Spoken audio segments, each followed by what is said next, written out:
A day in my life as a BCAED student. Another day, another vlog. Kaya ngayon kakagising ko lang. Kasi anong oras na akong nakatulog kagabi. Pero bago muna ang lahat, magkakape muna nga ako kasi ito ang kasanayan ko. Tuwing umaga talaga, mas masarap talaga magkape kasi ramdam mo yung init. Init? Kaya eto na nga. Pina-fast forward ko na nga dyan at kakatapos ko nga lang maligo. At nag-aayos na nga ako ng mukha ko. Alam nyo na.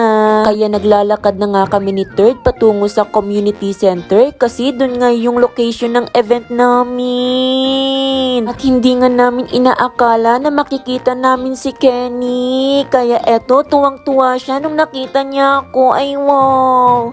Wow. At habang naglalakad nga kaming tatlo, bigla namin nakita si Dea nag-iisa. Sa wakas, nandito na nga kami sa community center. Eto nga yung The Creative Collective ng seminar namin. Sa oras ngayon, kunti pa lang kami dito. At eto na nga, naghihintay nga kami kasama si Andy. Makikita nyo naman, maraming bakante. O, diba? Eto nga pala yung listahan ng program namin. O, diba? Wala nga akong magawa sa time na yan. At bigla ko ngang nakita si Sangre Flamara. At habang patagal ng patagal, dumadami na nga kami dito. Kaya eto na nga, malapit na kaming magsimula. At eto nga si Andy, grabe, sexy. Pero bago nga magsimula, nag-sign in nga muna kami dito. Diba, ang haba ng pila pero nakikisiksik pa talaga ako.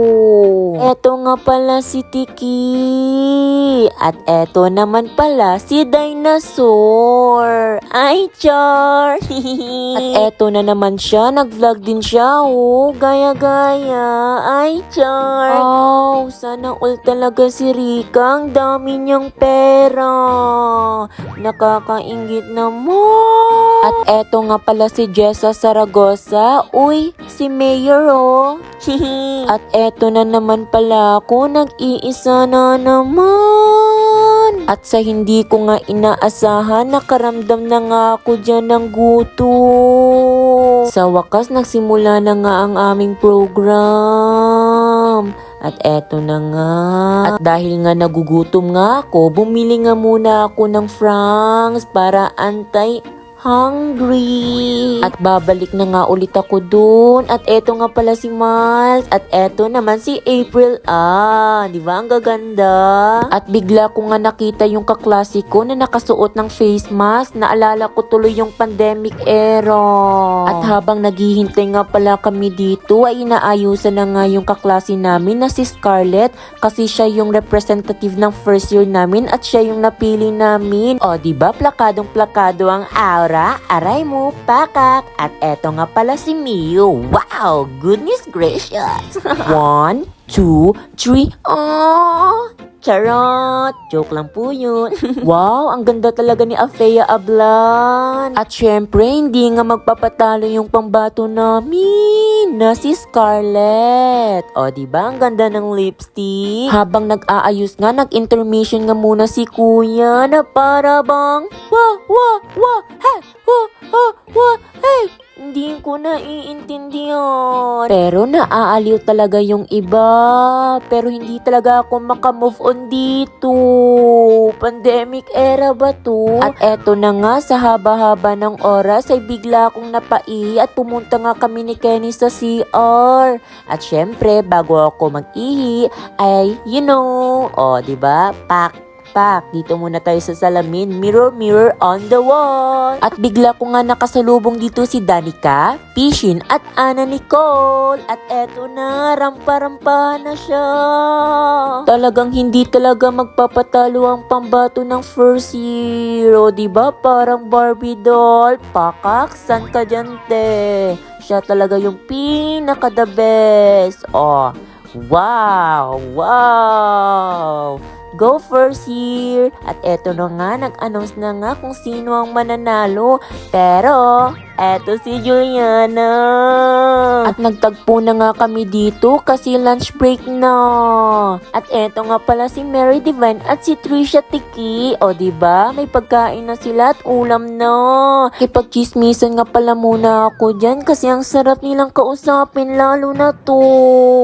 At eto na naman, fast forward na naman ulit. At nakakain na nga ako nito ng lunchtime break namin. At eto na pala karami kasi almost 1 PM na. At nauna nga pala dyan sa amin si Kenny. Ay wow, ang aga niya. At nag-start na nga yung part 2 ng program namin. Thank you Lord. At habang tumatagal nga, inaantok nga kami ni Kenny. My G. At eto si Kenny, ewan, nagtutulog-tulugan o naganda-gandahan. O eto na naman si Juliana Bolivar, ang ganda niya talaga. Kahit nga hindi pa pala tapos yung event namin, ay lumabas nga kami para magpasukat ng size namin para sa costume.